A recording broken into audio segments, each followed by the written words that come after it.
I read a study that will forever change how I think about risky behaviors. Researchers looked at a large population of smokers. As you can imagine, some of them died of lung cancer, but some of them didn't. And when they isolated for all the variables, the number one predictor of death by cancer was not how much or how long somebody smoked. It was the ability to process and release emotions like anger and anxiety. There's something called the type C personality. People who do not have the ability or psychological safety to release toxic energy from their body are much more likely to die of cancer. When you absorb stress like a sponge to preserve harmony, when your definition of strength is taking on more than your fair share, when you believe that love means taking care of others at the expense of yourself, it is not the external carcinogens that are going to take you down. The call is coming from inside the house, and there are thousands of studies that show that there are very real physical consequences for emotional suppression. Emotions control the nervous system, immune function, and hormone production.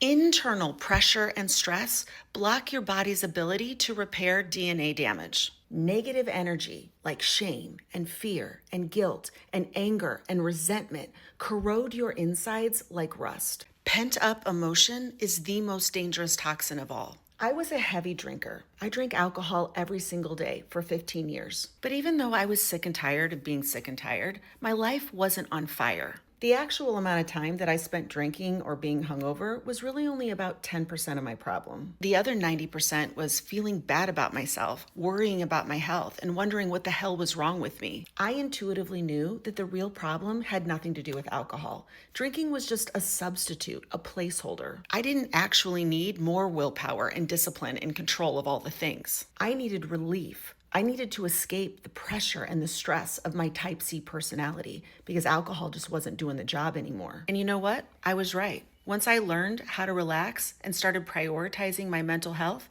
I started drinking like somebody who's relaxed and prioritizes her mental health. And maybe I can help you. I'm Colleen, and I'm a mindful drinking coach. And I work with high-achieving professional women whose type A personalities are no longer an asset, but a liability. Follow my account if you're just looking to reduce your drinking, but if you need more than 3-minute videos, go find my podcast on Apple, Spotify, wherever you listen. Search for It's Not About the Alcohol.